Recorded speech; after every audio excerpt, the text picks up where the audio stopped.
রুবা, চামড়ার কথা যদি বলি, আমরা কালকে যেমনটা জানতে পেরেছি যে চামড়া সংগ্রহের জন্য যারা লবণজাত করার আগ পর্যন্ত, অর্থাৎ তা প্রক্রিয়া করার আগে মূলত চামড়া কেনা শুরু হয়েছে। এবং আমরা দেখেছি যে কালকে বিভিন্ন মৌসুমি ব্যবসায়ীরা ইসে চলে আসছে, বিভিন্ন আড়তে চলে আসছে, সেখানে তারা চামড়া বিক্রি করছে। তবে আমরা এই মুহূর্তে কিন্তু চামড়ার যে পাইকারি বিক্রি বা কেনা বেচার যে জায়গা, সেখানে নিয়ে আমরা আছি মূলত বর্জ্য ব্যবস্থাপনার জায়গা, যেটি হচ্ছে বরিশাল সিটি কর্পোরেশনে। আমরা দেখেছি গতকালকে তারা বলেছিল যে 6 ঘন্টার মধ্যে বর্জ্য অপসারণ করার যে কাজ সেটা করেছেন। এবং এই মুহূর্তে যে স্থানটিতে আছি সেটা হচ্ছে কালীবাড়ি রোড। এখানে এটি হচ্ছে মূলত ডাম্পিং, অর্থাৎ শহরের বেশ কয়েকটি ডাম্পিং স্টেশন আছে যেখানে জমা করে রাখা হয়েছিল বর্জ্যগুলো, সেখান থেকে পরে অপসারণ করা হয়েছে। সুতরাং দেখা যায় সেখানেও কিন্তু বর্জ্য আসলে নেই, যেটি সিটি কর্পোরেশন বলেছিল যে 6 ঘন্টার মধ্যে তারা বর্জ্য অপসারণ করবে, সেটা আমরা অনেকটাই ক্রিয়াশীল দেখছি। এবং এর ক্ষেত্রে যদি বলি, গরু কোরবানি হবার পরে যারা কোরবানি দিয়েছেন যে নগরবাসী, তারাই কিন্তু স্ব উদ্যোগে যার যার স্থানটিতে তারা পরিচ্ছন্ন করেছেন, ব্লিচিং পাউডার দিয়েছেন। যদিও সিটি কর্পোরেশন বলেছিল যে তারা 5,000 ব্যাগ দিয়েছে, কিন্তু ব্যাগ বা ব্লিচিং পাউডার পেয়েছে এরকম কথা আমরা শুনিনি। তবে নাগরিকরাই কিন্তু স্ব উদ্যোগে কোরবানির পরপরই তারা নিজেরা রাস্তা ধুয়ে মুছে পরিষ্কার করেছেন। কিন্তু যে জায়গাটিতে সেখানে যেহেতু ডাম্পিং, শহরের 10-15টি জায়গা যেহেতু ডাম্পিং স্টেশন, সেখানে কিন্তু কিছু ময়লা আমরা দেখছি। তবে অন্য যে জায়গাগুলোতে আমরা কালীবাড়ি রোড ছাড়াও যদি বলি যে জীবনানন্দ সড়কে এক জায়গায় অন্তত 20টি গরু কোরবানি হয়েছে, সেখানে আমরা দেখেছি একদম পরিষ্কার পরিচ্ছন্ন করা আছে, ব্লিচিং পাউডার দেওয়া আছে। এবং অন্য সড়কেও আমরা দেখেছি যে ময়লা, অর্থাৎ রাতের মধ্যেই সমস্ত ময়লা কিন্তু পরিচ্ছন্ন হয়েছে, এমনটাই দেখেছি। সব মিলে যে কথা বলেছে সিটি কর্পোরেশন সেটি করেছেন বলেই জানতে পেরেছি। এই ছিল বরিশাল থেকে আমার কাছে চামড়া এবং বর্জ্য অপসারণের সবশেষ তথ্য। একই তথ্য জানতে যাব বগুড়াতে, সেখানে আছে আমাদের সহকর্মী আব্দুল সালাম বাবু। বাবু, আপনি কোথায় আছেন? ঈদের পরের দিন কি অবস্থা আপনার শহরের, জানাবেন।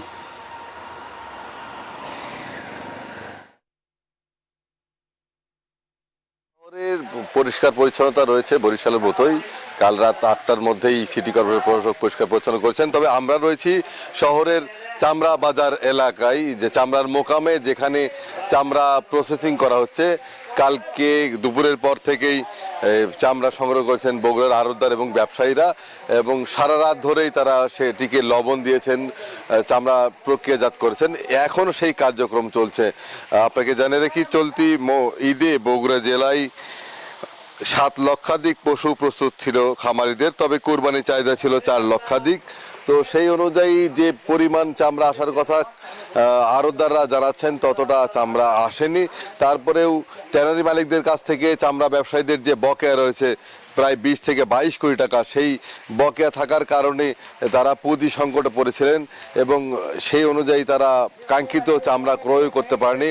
এর পাশাপাশি আরেকটি বিষয় আপনাকে জানিয়ে রেখি যে ব্যবসায়ীরা আমাদেরকে বলছে যে সরকারের যে বেঁধে দেওয়া রেট, সেই রেট অনুযায়ী তারা চামড়া সংরক্ষণের পর তা ট্যানারি মালিকদের কাছে বিক্রয় করতে পারছে না। বিশেষ করে এই বছর লবণের দাম বেড়ে যাওয়ার কারণে তারা ক্ষতিগ্রস্ত হয়েছেন। লবণের দাম বেশি, প্রক্রিয়াজাত করতে আরও খরচ বাড়ছে। তো একটি চামড়া 600 থেকে 700 টাকায় ক্রয় করে সেই চামড়া যখন আবার লবণ দিয়ে 300 টাকার বেশি পড়ছে, 1.5 থেকে 2 মাস তারা সেই চামড়া রাখছেন। তো এরপরে সেই বিষয়টি যখন ঢাকায় তারা চামড়া বিক্রয় করতে যাচ্ছেন, তখন ট্যানারি মালিকদের কাছে বিগত সময়ের যে বকেয়া রয়েছে 20 থেকে 25 কোটি টাকা বাকি রয়েছে বগুড়ার ব্যবসায়ীদের, সেই টাকাও যেমন দিচ্ছে না, আবার এই নতুন চামড়া যেটা তারা ট্যানারি মালিকদের কাছে বিক্রয় করছেন সেইটারও টাকা পাচ্ছে না। যার কারণে ধীরে ধীরে বগুড়ার চামড়া ব্যবসায়ীরা চামড়া ব্যবসা থেকে বিমুখ হয়ে যাচ্ছেন।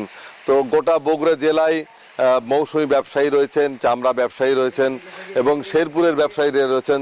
তারা সব মিলে 2 লক্ষাধিকের বেশি চামড়া ক্রয় করেছেন এবং সেই চামড়াগুলোই এখন বগুড়া শহরের চকসূত্রাপুর এলাকায় বেশ কিছু গোডাউন রয়েছে, সেই গোডাউনে লবণ দেওয়া হচ্ছে।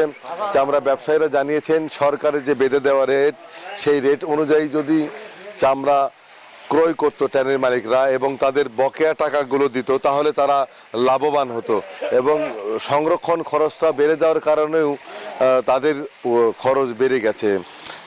আগে লবণের দাম কেজি প্রতি 2 টাকা কম ছিল, 1 সপ্তাহ ধরে এই লবণের দাম বেড়েছে বলে জানিয়েছেন বগুড়ার ট্যানারি বগুড়া চামড়া ব্যবসায়ীরা।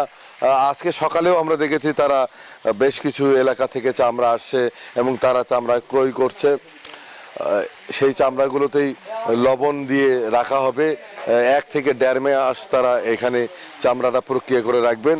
সব মিলিয়ে বগুড়ার ব্যবসায়ীরা ঢাকার ট্যানারি মালিকদের কাছ থেকে তাদের বকেয়া টাকা না পাওয়ার কারণে তারা ক্ষতিগ্রস্ত হয়েছেন এবং সরকার নির্ধারিত যে রেট সেই রেটে ট্যানারি মালিকরা ঢাকা ট্যানারি মালিকরা ক্রয় না করা হয় সেখানেও ক্ষতির মুখে পড়ছেন। তো সরকারের দিকে তারা সুদৃষ্টি দেখার আহ্বান জানিয়েছে। এই ছিল বগুড়াতে সর্বশেষ।